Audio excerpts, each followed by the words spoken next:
प्रक्षालनम स्मरण कीजिए। ओम केशवाय नमः, नारायणाय नमः, माधवाय नमः, तिरराचम्य हाथुलीचिऋषिकेशाय नमः, हस्त प्रक्षालनम। प्रार्थना करें कि उनकी आत्मा को शांति प्रदान करें। हे ईश्वर, मोक्ष प्रदान करें, स्वर्ग प्रदान करें। हे भगवान विष्णु। ओम शांताकारं भुजगशयनं पद्मनाभं सुरेशं विश्वाधारं गगनसदृशं मेघवर्णं शुभांगं लक्ष्मीकान्तं कमलनयनं योगिहृदयानिगम्यं वन्दे विष्णु भवभयहरं सर्वलोकैकनाथं। नमो नमस्ते स्फटिकप्रभाय सुश्वेतहाराय सुमङ्गलाय सुपाशहस्ताय जशासनाय जलाधिनाथाय नमो नमस्ते। अनाद्विनी धनो देवा शंख चक्र गदाधरा अक्षया पुंडरीकाक्षाय प्रेत मोक्ष वरदो भवै। अयोध्या मथुरा माया काशी कांची अवंतिका पुरी द्वारावती चैवा शपथेता मोक्षदायिनी। ओम श्री विष्णवे नमः, श्री विष्णवे नमः, श्री विष्णवे नमः। ओम देवताभ्यः पितृभ्यश्च महायोगिभ्य एव च नमः स्वाहा ये स्वधायै नित्यमेव नमो नमः।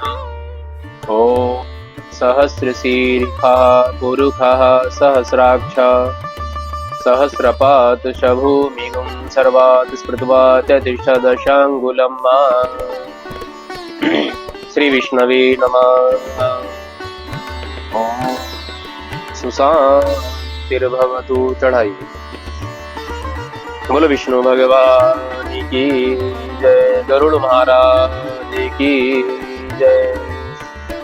गुरुर्ब्रह्मा गुरुर्विष्णु गुरुर्देवो, बोले बेटा सबको, गुरुर्देवो महेश्वरा गुरुर्साक्षात् परब्रह्मा तस्मै श्री गुरवे नमः। अखण्डमण्डलाकारं व्याप्तं येन चराचरं तत्पदं दर्शितं येन तस्मै श्री गुरवे नमः। अज्ञानातिमिराधस्य ज्ञानाञ्जनशलाकया चक्षुर्मिलितं येन तस्मै श्री गुरवे नमः। बोलो गरुड़ देव महाराज की जय, गंगा मैया की जय, एकादशी मैया की जय। गरुड़ महाराज जी ने कहा कि हे भगवान विष्णु, हे केशव, नरक से आया हुआ जीव माता के गर्भ में कैसा विचार करता है, कैसा विचार करता है, कैसे जन्म लेता है और कैसे दुख भोगता है, उसका मुझे वर्णन आप कीजिएगा। भगवान ने कहा, हे गरुड़ महाराज, आपको मैं बताता हूं, विस्तार पूर्वक बताऊंगा किस भांति ये मरने वाला जो प्राणी है, जिसके अंदर जीते जी अहंकार भरा है, क्रोध भरा है, वो कैसे जन्म लेता है माता के गर्भ में और कैसे पड़ा रहता है 9 महीने तक। भगवान ने कहा, स्त्री पुरुष के प्रसंग से ये मरने वाला प्राणी माता के गर्भ से जन्म लेता है।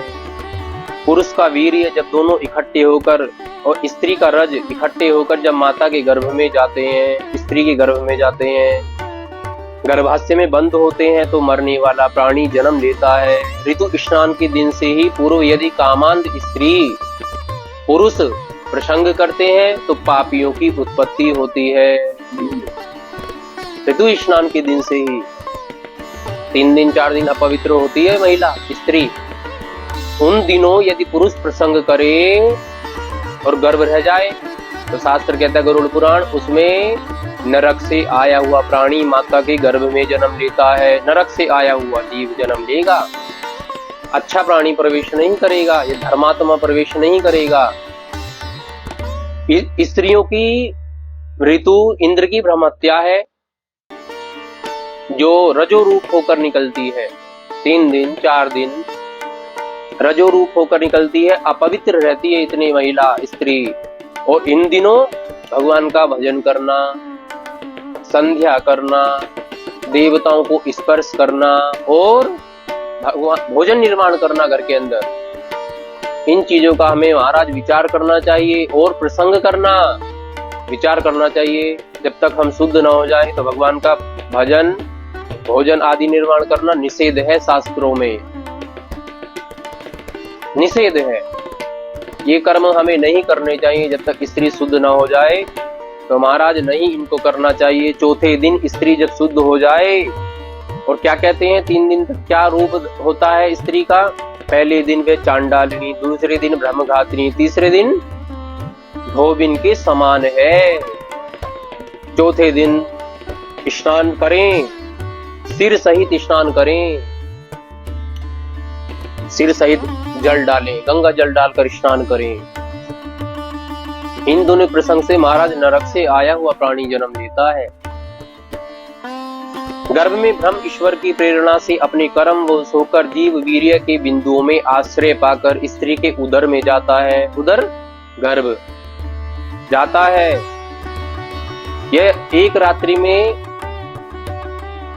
धातु और रज दोनों मिलकर बेर का रूप ग्रहण करते हैं, बेर बनता है। उसके बाद अंडाकार बनता है। पंचरात्रि में बुलबुला, पहले दिन सिर आदि बनना प्रारंभ हो जाता है जब अंडाकार हो जाता है। पहले महीने में सिर, भुजा आदि अंग निर्माण हो जाते हैं, पूरे शरीर के अंग बनने प्रारंभ हो जाते हैं। और 5वें महीने में महाराज भूख प्यास उसको लगने लगती है, पूर्ण शरीर का निर्माण हो जाता है। और 6ठे महीने में जेर से लिपटा हुआ अपनी माता के कुक्षी के अंदर घूमने लगता है। एक जगह टिकता नहीं है, घूमता है माता की कोख में। आभास हो जाता है, जब दुखों को देखता है तो आभास हो जाता है, लिपटा हुआ पड़ा रहता है, नीचे सिर करके ऊपर पैर करके पड़ा रहता है। माता के भुक्त अन्न आदि से बढ़ता है, भुक्त आदि अन्न से। परिपूर्ण दुर्गंधदार माता के उदर गर्त में सोता है। दुर्गंधदार माता का उदर गर्त सोता है। उदर गर्त, गर्त माने अंदर का भाग, उदर पेट सोता है। माता के पेट में कीट आदि भूखे जंतु उसके कोमल अंगों में महाराज वेदना करते हैं। वेदना माने छूते हैं तो दुखित होता है, घायल होता है। और महाराज जो नरक का अधिकारी होता है, जो नष्ट करा देता है, नष्ट करा देते हैं संतान को। पता लगा कन्या है तो नष्ट करा देते हैं बहुत से प्राणी। तो महाराज जो नरक का अधिकारी होता है, 4थे अध्याय में लिखा है, गर्भपात कराने वाला नरक का अधिकारी होता है। जो गर्भ का पात कराए वो नरक का अधिकारी होता है, उसे वैतरणी आदि भोगनी पड़नी पड़ती है। स्वर्ग का अधिकारी नहीं है। गर्भपात सबसे महान महाराज पाप है जो कराता है, नरकों में प्रवेश करता है। इसलिए लिखा है, बड़ी श्रेष्ठ बात लिखी, जब माता कड़वे, तीक्ष्ण, गरम, नमकीन, कसैले पदार्थों का सेवन करती है तो उसके अंगों में वेदना होती है। जब उसके अंगों को वो चीज, तो उससे वेदना होती है।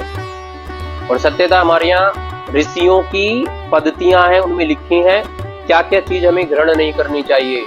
आज की डेट में चल रही है, चाउमीन चल रही है महाराज, मोमोस चल रहे हैं, कोल्ड ड्रिंक चल रही है, उनको खूब पीते हैं।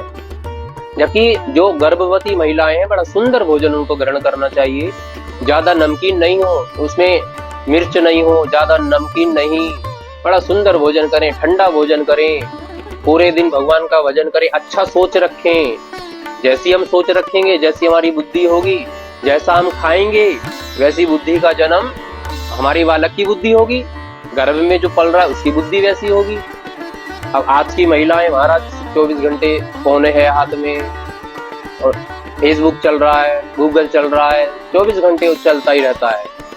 ना भगवान का भजन करना, ना कीर्तन करना, ना कुछ पाठ करना। जबकि है गर्भवती है, एक जगह बैठे हरिवंश पुराण का पाठ करें, मंत्रों को जपे। भगवान कृष्ण का मंत्र है, एक बड़ा अच्छा मंत्र है हमारे यहाँ, देवकी सुत गोविंदम वासुदेवम जगतपते देहि में तनियम कृष्णम त्वामहम शरणम गताः। इस मंत्र को जपें, हरिवंश पुराण पढ़ें, अच्छे व्रत रखें, भगवान का एक हफ्ते में एक बार व्रत रखें, उसमें फलाहार खाएं। जैसी हमारी सोच होगी, अपने जो घर में हमारे बड़े हैं उनके पथ पर चलें, जैसा वो कहें उनको स्वीकार करें।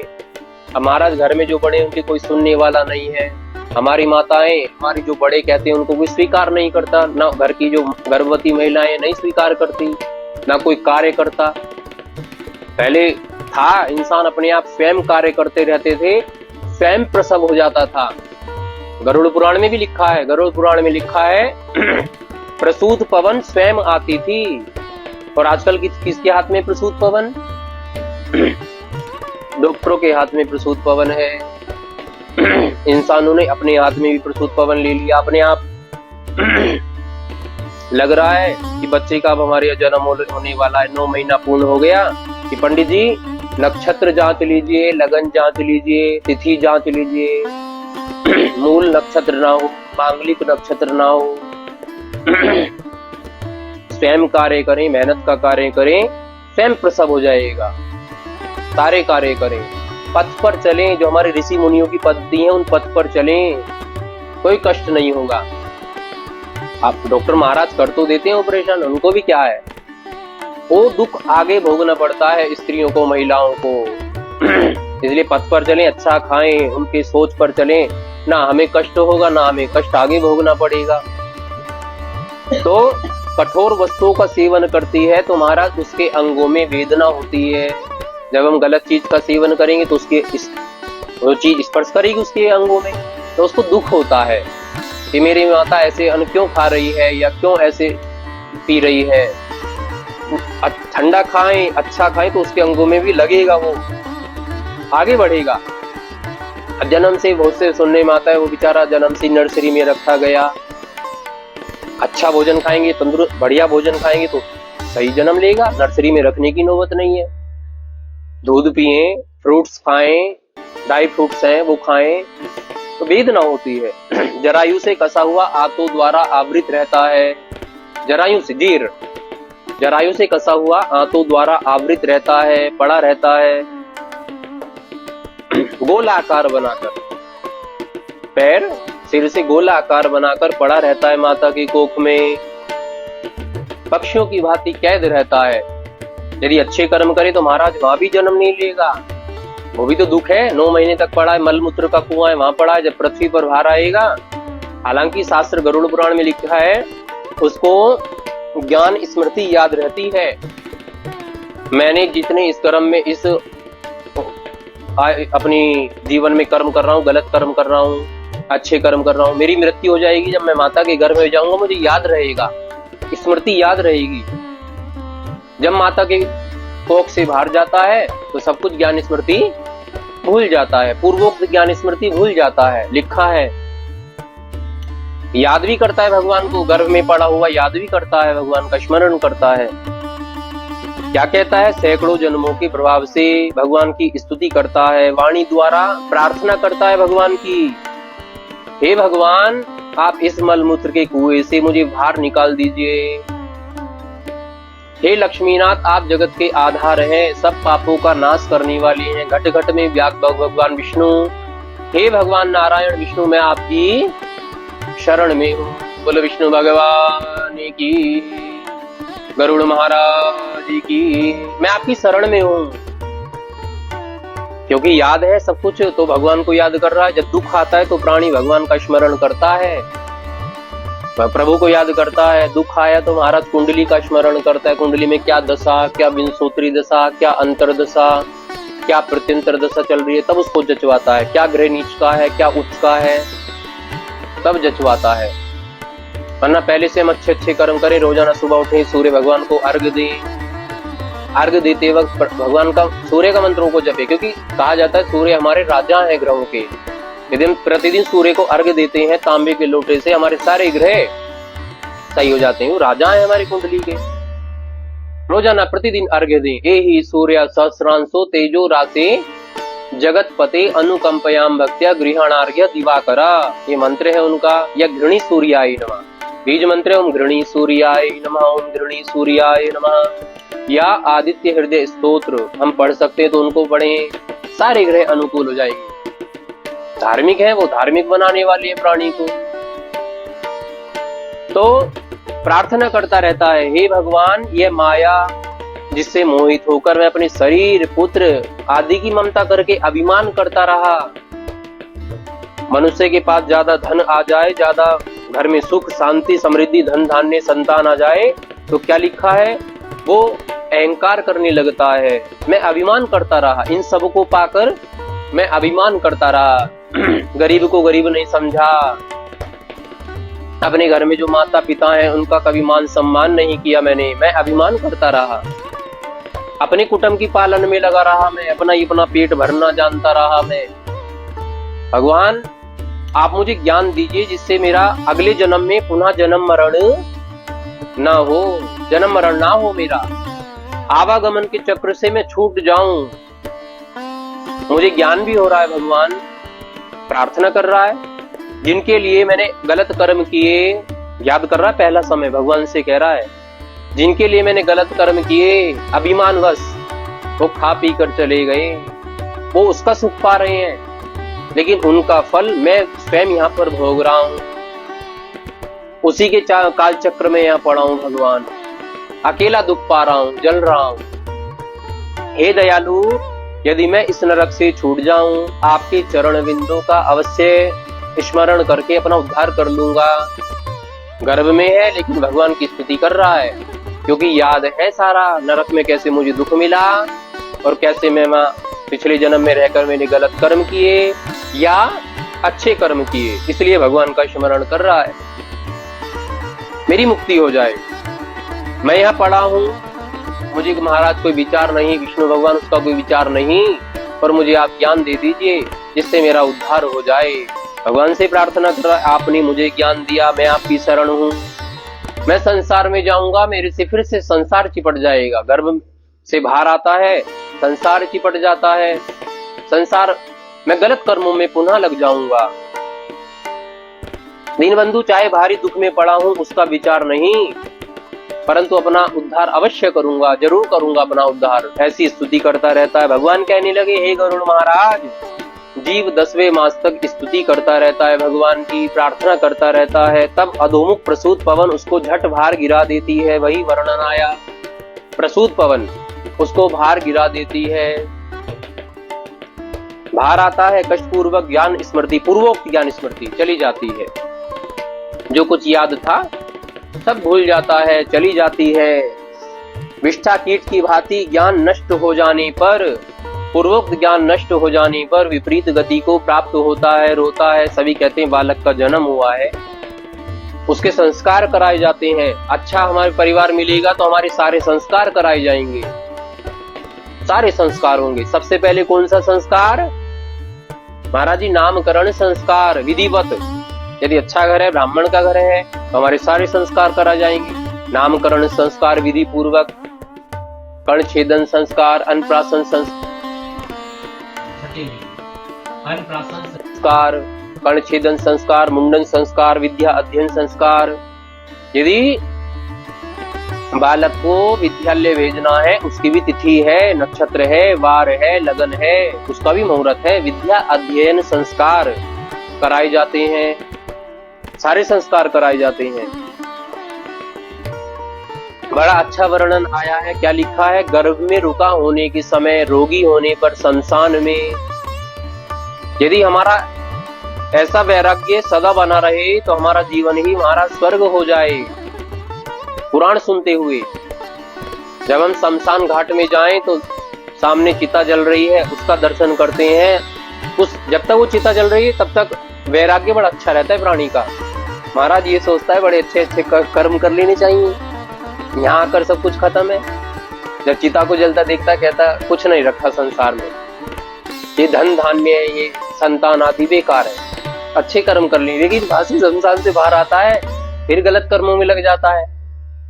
ऐसे ही रोगी होने पर, जब प्राणी खाट में पड़ा रहता है, जब भी बड़ा पछताता है, कि बड़े अच्छे आज कर्म कर लेता, श्रेष्ठ कर्म कर लेता। क्योंकि रोगी होना भी एक हमारा प्रारब्ध है, हमारा कोई कर्म है जिससे हम रोगी हो गए या खाट में पड़े हैं, वो भी हमारा कर्म है, प्रारब्ध है जो हम भोग रहे हैं। यदि ऐसा वैराग्य, पुराण सुन रहे हैं जो कि अच्छा वैराग्य रहता है, अच्छे कर्म कर लेने चाहिए, किसी का दिल नहीं दुखाना चाहिए, अपने माता पिता का दिल नहीं दुखाना चाहिए। किसी के यहाँ से हम धन ला रहे हैं, बड़ा अच्छा धन लाना चाहिए, शुद्ध धन, उसमें भी 10% हम दान कर दें, हमारे घर में बरकत हो, बच्चे गलत मार्ग ना पकड़े, क्योंकि हम जैसा धन लाएंगे वैसी जगह हो जाएगा। अच्छा धन आ रहा है, उसमें से भी कुछ दान हो रहा है, तो बच्चे भी सही मार्ग पकड़ेंगे, सही जगह जाएगा। जैसा अन्न खाएंगे, जैसा धन खाएंगे, जैसा पानी पिएंगे महाराज, वैसी हमारी बुद्धि, वैसा जीवन बनता चला जाता है। बड़ा विशेष बात लिखा है। अब प्रार्थना कर रहा है दीन बंधु, प्रार्थना करता रहता है, मोहित कर लेती है, जब संसार में आता है मोहित कर लेती है उसे, संसार के उसके सभी प्राणी मोहित कर लेते हैं। इस दुख का मुख्य कारण है जब बच्चा पलता रहता है, अपने घर में पलता है, संस्कार आदि होने के बाद में उसको पालन करते हैं, दूध की औषधि देती है माता, दूध का पान कराती है। कोई भी दुख उसको हो रहा हो तो महाराज रोता है, बेचारा दुखित होता है, बता नहीं सकता, पराधीन है। हमारा बचपन भी पराधीन है, और जब हमारी वृद्धा अवस्था आएगी, जब हम खाट में होंगे या हम चल नहीं सकेंगे, वो भी हमारी पराधीन है। यदि वृद्धावस्था है वो किसके अधीन है? तो हमारी संतान के अधीन है। कभी हम उनके अधीन थे, बच्चे हैं, तो हमें भी सोचना चाहिए जब हमारे माता पिता वृद्ध होंगे, आज वो मेरे अधीन है, तो मुझे उन्हें देखना चाहिए। बेचारे घर में पड़े हैं, अब संतान चली जाती है विदेशों में, बेचारी वहाँ आराम से ऐश कर रहे हैं, माता पिता यहाँ हैं, बेचारे कुछ वृद्ध आश्रम में पड़े हैं, न खाना न पीना, न कोई उनको सुख। अब जिंदगी भर माता पिता कितना संघर्ष करते हैं संतान को पालने के लिए। माता 9 महीने तक अपने गर्भ में रखती है संतान को, कितना कष्ट होता होगा, कितना दुख भोगती होगी माता। और जब जन्म हो कितना दुख भोगती होगी। और पुरुष बेचारा पिता बाहर जाता है, संघर्ष करता है, कमा के लाता है, अपनी संतान के लिए तो करता है। तो हमें देखना चाहिए, क्योंकि क्या लिखा है, वृद्धावस्था माता पिता बच्चों के अधीन है, हमें उनको देखना चाहिए। उसके संस्कार आदि कराए जाते हैं, विद्या अध्ययन कराया जाता है। जब यौवन अवस्था आती है तो माया रूपी स्त्री को देखकर महाराज कुछ ज्ञान नहीं रहता, पतंग आग में पतंगे की भांति लंपट हो जाता है, बड़ा सा बड़ा कार्य सिद्ध करने के लिए तैयार हो जाता है, लंपट हो जाता है, पांचों इंद्रियां लंपट हो जाती हैं। काबू, इंद्रियों को काबू रखें, बुद्धि को काबू रखें, जैसे हमारे से कोई गलत कार्य ना हो, बड़ा सा बड़ा कार्य करने के लिए तैयार हो जाए। लड़कर मृत्यु को प्राप्त होता है, गलत कार्य करता करता मृत्यु को प्राप्त होता है। जवानी में, बड़ा अच्छा शब्द आया, जवानी में यदि गलत संग मिल जाए तो जीवन नरक हो जाता है। जवानी में जब हमारी युवा अवस्था प्रारंभ होती है 16-17 साल से, चाहे कन्या हो चाहे हो लड़का, 15-16 साल से जो उम्र स्टार्ट होती है और 22-23 साल तक, उसमें संभलना बड़े जरूरी है। अच्छा संग मिल जाए तो जीवन स्वर्ग बन जाता है, गलत संग मिल जाए तो नरक बना देता है, क्योंकि वैसी बुद्धि फिर सदा बनी रहेगी, वो दिमाग में वैसा ही फीड रहेगा। बच्चों को भी ये सिखाएं कि अच्छे व्यक्ति का संग करें, अच्छे मित्रता बनाएं, ज्यादा मित्रता ना बनाएं, 1-2 मित्र बनाएं, श्रेष्ठ बनाएं, अच्छे पुराणों को पढ़ने वाला हो, हमारे धर्म को जानने वाला हो, अपने वर्ण का हो तो अच्छी बात है, ऐसा मित्र बनाएं जो हमें भी ज्ञान दे। और लिखा भी है, हम जैसा कि संग करेंगे वैसा ही हम बन जाएंगे, वैसा ही हमें प्राप्त होगा। अच्छा संग करना चाहिए, लड़कर मृत्यु को प्राप्त होता है, व्यर्थ कर देता है अपनी उम्र, हमें जो मनुष्य जन्म मिलता है उसे व्यर्थ कर डालता है। इससे बढ़कर महापाप कौन सा है? भगवान ने हमें जन्म दिया, मनुष्य का जन्म दिया और उसे व्यर्थ ही खो डाला। इससे बढ़कर महापाप कौन सा है? ना कोई धर्म किया, ना कोई अच्छा कर्म किया। इससे बढ़कर महान मूर्ख प्राणी है वो, जो मनुष्य का जन्म पाकर उसे ऐसे ही नष्ट कर देता है। इससे बढ़कर कौन सा पाप है? सैकड़ों योनियों में मनुष्य योनि अति दुर्लभ है, उसमें भी क्या बताया था पहले अध्याय में, वो फिर से आया है, उसमें भी ब्राह्मण होना कठिन है। यदि ब्राह्मण की योनि में आ गया, ब्राह्मण का जन्म प्राप्त हो गया, तो उसमें भी होना कठिन है। बड़े अच्छे कर्मों से ब्राह्मण के यहाँ हमें जन्म मिलता है, कुल में जन्म मिल गया तो बड़ा श्रेष्ठ है। हमारे संस्कार हो गए, बड़ा अच्छा है, शिखा रखाई गई, यज्ञोपवीत हमारा हुआ, बड़ा श्रेष्ठ है। धीरे धीरे वृद्धा अवस्था आती है, रोगों में गिर जाता है और दुखदाई नरक हो जाता है, दुखदाई नरक हो जाता है। भगवान कहते हैं ऐसे आवागमन के चक्र में बंधने वाले प्राणी आते जाते रहते हैं। हे गरुड़ महाराज, ये मैंने तुम्हें अंत्येष्टि आदि अंतकाल के संस्कारों सहित पापियों की गति सुनाई है, और क्या सुनना चाहते हो? भगवान ने आगे के अध्याय में बताएंगे। बोलो विष्णु भगवान की जय, गरुड़ महाराज की जय। तो ऐसे जीव दुख भोगता है, पृथ्वी पर आने के लिए कितना दुख भोगता है। भगवान ने कहा, सूत जी महाराज जी ने कहा, गरुड़ महाराज जी ने कहा कि हे भगवान, आपने तो बड़ा मुझे श्रेष्ठ वर्णन सुनाया, मैं तो कांपने लगा सुनकर। गरुड़ महाराज जी ने भी कहा, आप मुझे कुछ ऐसा वर्णन बता दीजिए जिससे यम यातना भोगनी ना पड़े। उपाय है हमारे यहाँ, वर्णन भागवत में उपाय लिखे हैं, गरुड़ पुराण में उपाय लिखे हैं, जिससे हमें यम यातना भोगनी ना पड़े। ये सब पुराण क्यों बने हैं? इसलिए बने हैं जो हम उनको पढ़ें तो हमें उपाय मिल जाए, उसमें उपाय करें, अच्छे कर्म करें, जो हमें यम यातना भोगनी ना पड़े। भगवान ने कहा, जिनकी बुद्धि पाप करने से नष्ट हो चुकी है, इंद्रियां विषय वासनाओं में लिप्त है, ऐसे संसार में डूबे पुरुषों के उद्धार के लिए मैं आपको उपाय बताता हूँ। भगवान ने कहा, हे गरुड़ महाराज, तुमने जो प्रश्न किया था लोक हितकर है, समाज के हितकर है। जो भी प्राणी सुनेगा वो उस पथ पर चलेगा, वो कर्म करेगा, वो लोक हितकर हो गया। जो शास्त्र में दुर्गति लिखी है वो पुत्रहीन की है, और धर्मात्मा पुत्रहीन की है। जिनका पुत्र है वो भी धर्मात्मा है, तो ऐसे माता पिता कभी भी दुर्गति को प्राप्त नहीं करते, क्योंकि जब धर्मात्मा हमारा पुत्र होगा तो हमारे सारे कर्म करेगा विधिवत, संसार के चक्कर में नहीं आएगा। संसार क्या कह रहा है, आने जाने वाले रिश्तेदार क्या कह रहे हैं, महाराज आने वाले रिश्तेदार बुद्धि भ्रष्ट करते हैं। लेकिन हम ज्ञानवान होंगे, हमें पता है हमें क्या करना चाहिए, अच्छा कर्म करेंगे तब हमारे माता पिता सदगति को प्राप्त होंगे, हमारे पितृ सदगति को प्राप्त होंगे।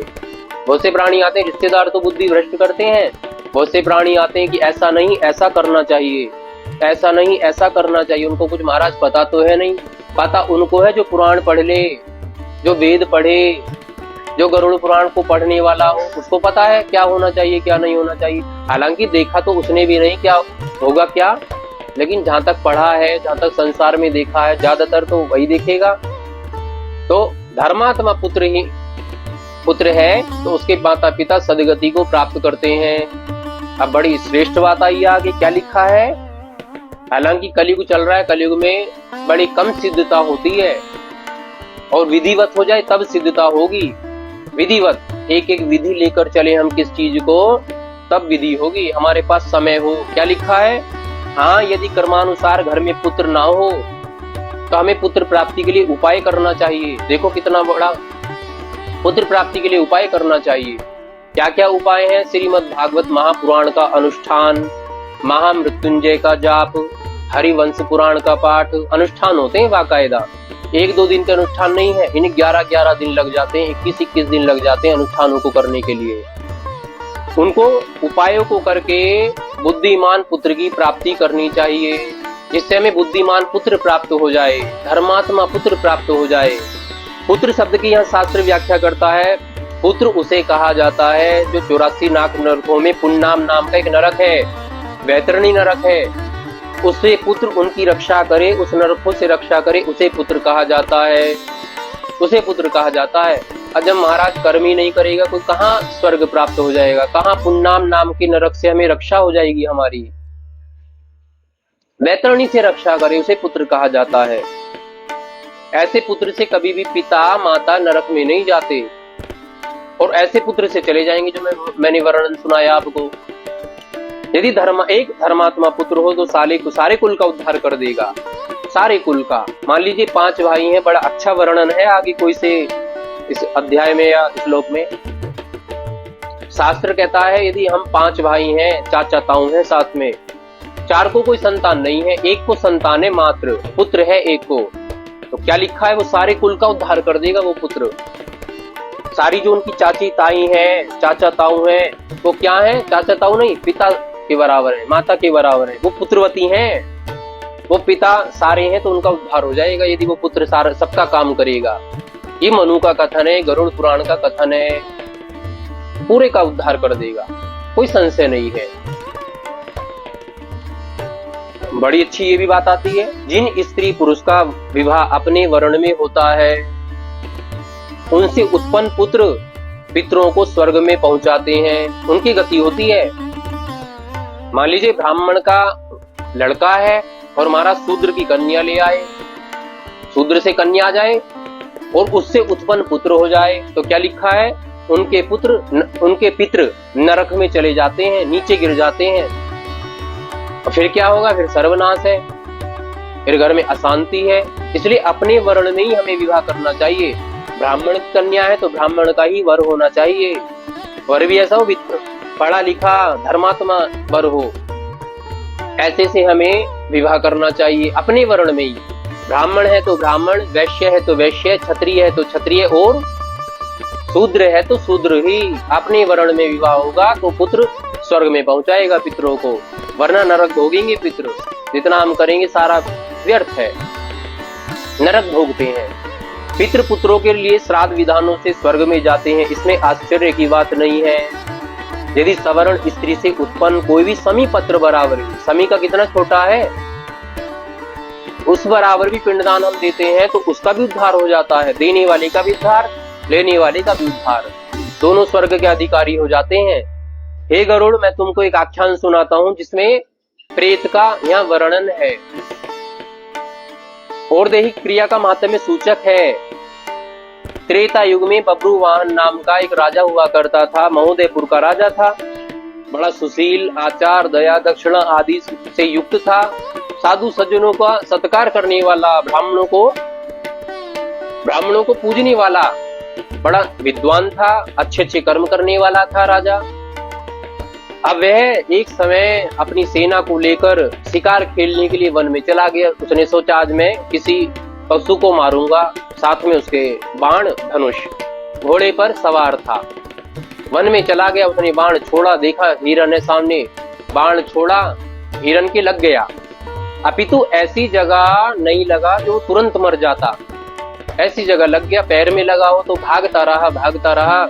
राजा भी उसके पीछे पीछे, राजा ने देखा रुधिर के छींटे पड़ रहे हैं तो उसके पीछे पीछे चलता रहा। राजा को वो हिरन मिला नहीं। जब राजा उसको ढूंढता थक गया तो राजा ने सोचा मैं बड़ा थक गया हूं, मैं थोड़ा आराम कर लूं, थोड़ा जल पी लूं, थोड़े फल आदि खा लूं, जो मेरी थकान चली जाए। अब राजा अंदर गया, जाकर देखा तालाब दिखाई दिया राजा को, तालाब है सामने, उसका जल बड़ा सुस्वादी मुझे लग रहा है, स्वादिष्ट लग रहा है, मैं जाकर उसका जल पीता हूँ। फल भी है, फल खाऊंगा। राजा ने फल खाए, जल पिया, अमृत तुल्य जल था। सोचा आराम कर लूं, आगे चला तो देखा एक वट वृक्ष है, बहुत बड़ा वृक्ष है, उस वन का ध्वजा तुल्य था वो वृक्ष। वट वृक्ष होते भी ऐसे थे, ध्वजा तुल्य था, शोभायमान था। राजा जैसे ही वहां पहुंचा, राजा के सामने एक प्रेत आकर खड़ा हो गया। जैसे ही प्रेत राजा के पास आया, राजा तो डर गया। राजा ने कहा कि हे प्रेत, इस अमंगल कार्य से तुम्हें ये रूप प्राप्त हुआ है, अमंगल रूप प्राप्त हो गया है। अमंगल रूप है महाराज, हमारी कोई क्रिया नहीं होगी तो हमें भी प्रेत योनि में जाना पड़ जाएगा, या हमारा कोई अकाल मर जाए तो हमें भी महाराज प्रेत बनना पड़ेगा, ऊपर से कोई काम ना होगा तो हमें भी प्रेत बन जाना पड़ेगा। तो प्रेत बोला हे राजा आप डरिए ना, मैं इसी पास में मेरा नगर है, मैं वहां रहता था, सदा भगवान का पूजन पाठ देवार्चन में लगा रहता था, ब्राह्मणों को दान किए, कृपणों को दान किए, पंगुओं को दान किए, सारे दान मैंने किए, लेकिन मेरे सारे दान निष्फल हो गए, फलित नहीं हुए। क्यों नहीं हुए?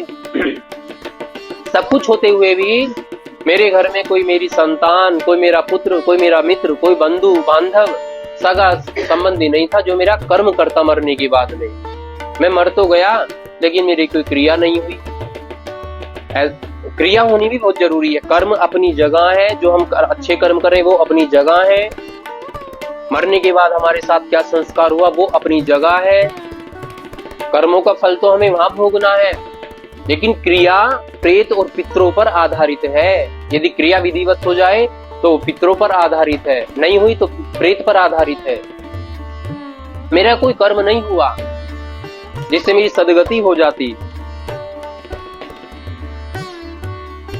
आप मेरे निमित्त देखिए, मेरा शरीर ये कैसा है, बड़े बड़े नाखून हो रहे हैं, मैं इनको नहीं काट सकता, बड़े बड़े बाल हो रहे हैं, कुचिल कुबड़ा मांस रहित, बड़े बड़े दांत, डरावना मेरा शरीर हो रहा है, अमंगल रूप मुझे प्राप्त हो गया है। इस वन में कैसा जल है, अच्छा जल है, लेकिन मुझे भाग्यहीन को ये प्राप्त नहीं हो सकता। फल भी है, लेकिन मैं फल भी नहीं पा सकता, नहीं मुझे प्राप्त हो सकते। प्रेत योनि में जो प्राणी, जो पापात्मा आत्मा चली गई, उसको प्राप्त नहीं हो सकता जो प्रेत योनि में चला जाए। हम अपने घर से कितना ही उनको दान कर ले, वो भी उनको प्राप्त नहीं होगा।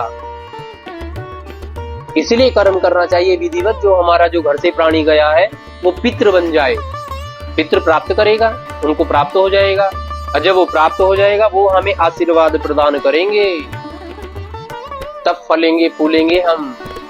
अब प्रेत को तो प्राप्त होगा नहीं महाराज, वो हमें श्राप देगा। इसलिए पितृ बनाना चाहिए अपने घर के, जो कोई एक्सपायर हो जाए, पूरे विधिवत कर्म करके पितृ बनाना चाहिए। मेरे निमित्त आप नारायण बलि कर दीजिए। मैं आपको एक मणि दे रहा हूँ। प्रेत राजा से बोला, मैं आपको एक मणि दे रहा हूँ, ये मणि ले लीजिए और मेरा उद्धार कर दीजिए। मेरे निमित्त नारायण बलि करके मेरा उद्धार कर दीजिए। अवश्य मैं इस प्रेत योनि से छूट जाऊंगा, मेरा उद्धार हो जाएगा। राजा बोला, हे प्रेत, नारायण बलि क्या विधि है, ये कैसे करूं, कहां करूं? सारा विधान सुनाया प्रेत ने। कहा कि कुछ कुछ स्थान है जहाँ नारायण बलि होने का स्थान है। बद्रीनाथ, हरिद्वार में नारायण शिला जी एक स्थान है वहां, या गया जी में, या काशी जी में पिशाच मोचन स्थान है, वहां पर नारायण बलि होने का स्थान है। और उनके लिए की जाती जिनका कोई कर्म ना हुआ हो, जो अकाल मर गया हो, जहर आदि खा लिया हो, जल गया हो, उसके लिए नारायण बलि होने का विधान है।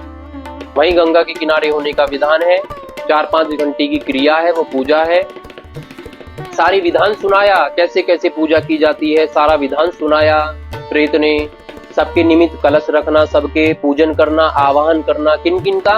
ब्रह्मा, विष्णु, रुद्र, प्रेत, धर्मराज जी, चित्रगुप्त जी, सबके निमित्त पिंड रख के सबकी बाकायदा प्रतिमा बनती है। धातु तो अलग है सबकी, धातु के अभाव में कुशा की प्रतिमा बनाए। धातु अब सोने की प्रतिमा बना रहे, भगवान विष्णु की सोने की प्रतिमा बनती है। और बेचारा गरीब की यदि हम नारायण बलि करा रहे हैं, कहाँ वो बनाएगा? तो उसमें लिखा है हम कुशा की प्रतिमा बनाए, उसकी प्राण प्रतिष्ठा करें। सालिग्राम भगवान ले जा सकते हैं उनके अभाव में, उनकी पूजा करें विधिवत, वहां पिंडदान करें। तत्पश्चात जो प्राणी चला गया उसका श्राद्ध करें। प्रेत ने सारा विधान सुनाया। बड़ा राजा प्रसन्न हुआ। राजा मणि लेकर अपने पुर को चला गया। कहे अनुसार वचनों को पूर्ण किया प्रेत के। प्रेत ने जो वचन दिए उनको पूर्ण किया जाकर।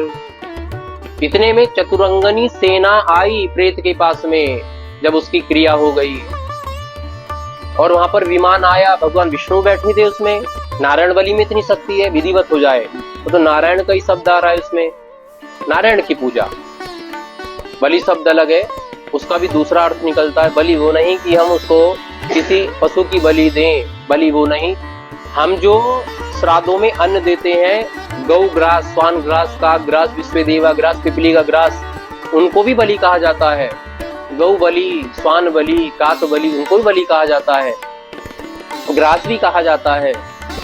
तो पूर्ण करें। इतने में चतुरंगनी सेना आई, विमान आया, भगवान विष्णु साक्षात उसमें बैठे थे। सुंदर वस्त्र उसको पहनाए, आभूषण पहनाए और अपने साथ बैठाकर सीधे वैकुंठ को ले गए नारायण, प्रेत को बैठा कर ले गए।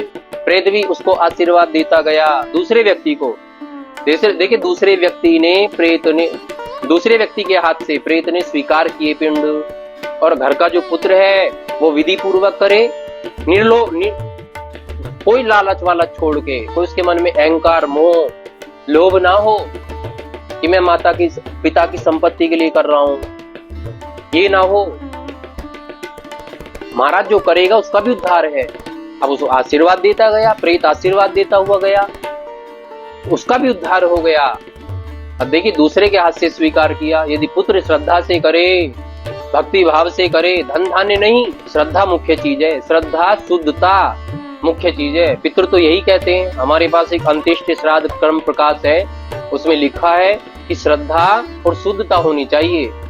धन धान्य तो बहुत दूर है। गीता में तो भगवान ने स्वयं लिखा है कि जो प्राणी मुझे पत्र पुष्प फल अर्पण करता है, मैं स्वयं अंगीकार करता हूँ, स्वयं स्वीकार करता हूँ मैं उनको। यही हमारे पितृ कहते हैं। जो हमारे पुत्र श्रद्धा से दान करता है, वो धन धान्य नहीं देखते, श्रद्धा से जो दान करता है मैं उसको स्वीकार करता हूँ। बड़े विधिवत हमें कर्म करने चाहिए अपने पितरों के, चाहे श्राद्ध चल रहे हो, चाहे पुण्य तिथि हो, चाहे कोई प्राणी हमारे घर से चला गया हो, उसको हमें विधिवत कर्म करना चाहिए। बोलो विष्णु भगवान की जय, गरुड़ महाराज की जय। भगवान हरि का सभी नाम लीजिए, प्रार्थना करें कि उनकी आत्मा को शांति एवं मोक्ष प्रदान हो। श्रीमन नारायण नारायण नारायण, श्रीमन नारायण नारायण, भजमन नारायण नारायण नारायण, भजमन नारायण, श्रीमन नारायण नारायण नारायण, भजमन नारायण नारायण, ध्यान विष्णु नारायण नारायण नारायण, विष्णु नारायण, ध्यान लक्ष्मी नारायण नारायण नारायण, लक्ष्मी नारायण नारायण, बद्री नारायण, बद्री नारायण नारायण नारायण, केशव नारायण नारायण नारायण, केशव नारायण नारायण नारायण, श्रीमन नारायण, श्रीमन नारायण नारायण नारायण, भजमन नारायण नारायण, भजमन नारायण नारायण नारायण। विष्णु भगवान की, गंगा मैया की, गरुड़ महाराज की। ओम ध्यो शांति, अंतरिक्ष गुम शांति, पृथ्वी शांतिराप शांतिरोहृदय शांति, वनस्पतय शांतिर्विश्वे देवा शांतिर्ब्रह्म शांति, सर्वगुण शांति शांतिरेव शांति, श्याम शांतिरेधि सुशांतिर्भवतु। ओम शांति शांति शांति।